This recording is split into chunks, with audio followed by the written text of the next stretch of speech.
tem que tomar um pouquinho de cuidado em alguns eventos. E esse é o caso do Bruno Henrique. Cuidado, porque ainda é apenas um indiciamento. Apesar do que foi mostrado, pelo que eu vi, ser, digamos assim, bem complexo para o caso do Bruno Henrique. Porque aqui também não tem a outra parte, mas vamos lá. Exclusivo. Polícia Federal indicia Bruno Henrique do Flamengo por fraude em jogo. Polícia Federal indiciou na última segunda-feira o atacante do Flamengo, Bruno Henrique, e mais 10 pessoas por fraude. Suposta fraude, né? Deveria ser suposta, porque ele ainda não é, né? Em competição esportiva. Os investigadores encontraram no aparelho celular do irmão de Bruno Henrique, o atacante do Flamengo, troca de mensagens que comprometem o jogador e o colocam diretamente, supostamente, né, ligado ao esquema de apostas. O atleta foi indiciado por estelionato e fraude em competição esportiva. A Polícia Federal analisou 3.989 conversas de WhatsApp, caramba, de Bruno Henrique, sendo muitas delas vazias ou apagadas, o que para investigadores pode indicar. Não quer dizer que é uma pró, já que não tem as conversas, né? Pode indicar que o atacante deletou parte dos registros. Eu acho que eles conseguem verificar, né? Eu acho que conseguem esses pacotes. No entanto, os agentes apreenderam o celular do irmão do jogador, Vander Nunes Pinto Jr., e identificaram, na verdade, diálogos que mostram o envolvimento de Bruno Henrique no esquema para receber um cartão amarelo durante a partida contra o Santos, válida pelo Campeonato Brasileiro de 23. Bruno e irmão, Vander, também alvo da operação da PF em novembro do ano passado, trocaram mensagens em 29 de agosto, quando o Vander questionou o irmão sobre ele estar pendurado no Brasileirão. E aqui tem a discussão, né? Entre irmãos, que aí indicam que ele estava pendurado e, eventualmente, o terceiro foi combinado, né? Porque geralmente os clubes planejam, tentam planejar esse tipo de situação para questões de competições, descanso, entre outras coisas. Isso acontece bastante. Se vocês forem ver data FIFA, antes da data FIFA, ou alguma coisa nesse sentido, alguns jogos, né? Para não pegar no clássico, ou para não perder o clássico, antecipa e tal. Mas o problema é você utilizar essa informação para fazer apostas, ou pelo menos indicá-las que aconteceria. Então você está manipulando, em tese, hipoteticamente, né, o sistema, né, de apostas. Informações antecipadas. Para a PF, a troca de mensagens indica que Bruno Henrique teria passado, né, ao irmão informações antecipadas sobre o recebimento de cartão amarelo no confronto contra o Santos. Para investigadores, um trecho chamou a atenção, no momento em que o atacante questiona o irmão se aguentaria ficar até a data sem receber um cartão amarelo. BH citou que só receberia o cartão se entrasse forte em alguém. E, diante da informação, Vander respondeu informando que guardaria o dinheiro, supostamente para... Aqui usam o supostamente, né? Essa é a questão. Supostamente é lá em cima também. Eu não entendi porque o cara não usa supostamente. Mas tudo bem, né? Para realizar a aposta no confronto do Flamengo contra o Santos. Ele afirmou que ainda que seria um investimento com sucesso. Aqui tem várias mensagens trocadas. Vocês estão cientes disso, né? Estão ali cheia de mensagens trocadas entre eles. E aí tem a PF separou 10 pessoas envolvidas no esquema de aposta em 2 grupos, de acordo com os respectivos vínculos. O primeiro é composto por 3 apostadores, com vínculos familiares com Bruno Henrique, e aí tem aqui o nome das pessoas e tal, coloca os nomes, as apostas, os ganhos. Percebam que geralmente as pessoas que estão hipoteticamente envolvidas nessa relação não têm ganhos voluptuosos, o que não chama a atenção, mas, se for para isso, porque o próprio cara não faz essa transferência, ajuda os familiares, entre outras coisas, arriscando hipoteticamente, né, a sua carreira ou sua imagem desnecessariamente. A moça que, em tese, né, em teoria, essa Poliana Esther,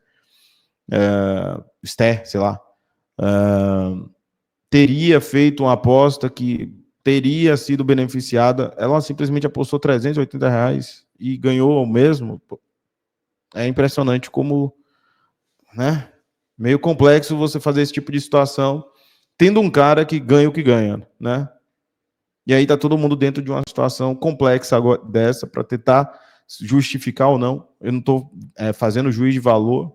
Até agora eu não tenho todas as informações, mas o que está sendo provado aqui, ou pelo menos indicado, que são questões de prova, ainda tem que ser avaliado, né? Tem que ser ouvida a outra parte. Eu não vi se tinha aqui o Bruno Henrique, eu acho que não. Aqui tem, inclusive, uma outra situação ainda mais complicada, em tese, ao jogador, me parece, né? Em 7 de outubro, investigadores encontraram uma outra troca de mensagem entre Bruno Henrique e o irmão, nas quais voltam a tratar sobre o recebimento de cartão no jogo contra o Santos. E aí, a complexidade é que teria uma certa rotina em relação a um tipo de grupo específico que, em hipótese, fazem apostas em valores semanais de R$10 mil. Então, assim, ainda é algo que tem que ser melhor verificado no que foi provado, e as ligações, né? Ligações na véspera dos jogos, né? Segundo a PF, na véspera da partida entre Flamengo e Santos pelo Campeonato Brasileiro de 23, Bruno Henrique ligou para o irmão para confirmar o cartão na partida. Após breve troca de mensagens, o atacante Flamengo liga para Wander, ação que para a PF visava avisar que forçaria o cartão. Bruno Henrique se tornou alvo da PF após a investigação. As investigações apontaram que o jogador teria forçado um cartão amarelo no jogo contra o Santos, válido pelo Campeonato Brasileiro de 23, para beneficiar as apostadores. Metrópolis entrou em contato com a assessoria do jogador, que preferiu não se manifestar nesse momento. A investigação teve início após o levantamento feito pela Confederação Brasileira de Futebol em 31 de julho de 24. Percebo que sempre demora, né, gente? Esse tipo de coisa é muito complexa, muito demorada.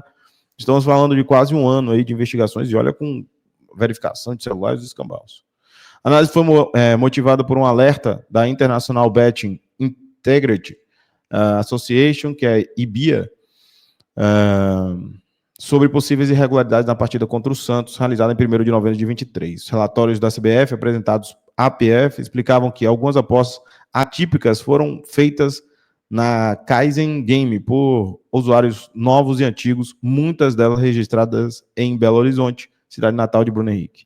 Apesar de o jogador não ter antecedentes de manipulação de jogos, a CBF afirma que as apostas feitas pelos usuários, junto ao comportamento do jogador, que foi punido com 2 cartões de advertência nesse jogo, um amarelo por falta contra o jogador do Santos e um cartão por ofender o árbitro da partida, causou estranhamento e gerou o alerta da IBIA. Bom, tá aí, apesar de não sermos, né, estamos aqui, ele está falando de futebol em específico. Cara, é uma situação complexa. Não dá para... É aquela coisa. A gente tem que sempre tomar os cuidados necessários, né? A vida de um atleta, sobre as condutas ainda vão a julgamento, ainda vão ser passadas, vão ser referendadas, tem conjunto probatório que tem que ser analisado com cuidado. Vai ao Ministério Público, né, que me parece que aqui é apenas um indiciamento, né? Acho que foi feito indiciamento, depois de um ano foi feito indiciamento, né, nesse aspecto. Então, ainda vai passar para o Ministério Público, né? E aí você vai para o oferecimento da denúncia, se ocorrer ainda. Então, ainda temos alguns passos ainda à frente a se tratar. Como é a vida do jogador, a imagem do jogador, tem que ter um pouco de cuidado, mas o que está aparentando pelas provas eventuais, colhidas, apresentadas, é complexo para o caso do jogador. Obrigado por assistir esse vídeo até o final, então curta, se inscreva, ative a notificação, compartilhe esse conteúdo se você gostar e também aproveite e acesse o nosso canal para todos os conteúdos do Coringão. Assim como você pode participar das nossas lives às 21h30 todos os dias.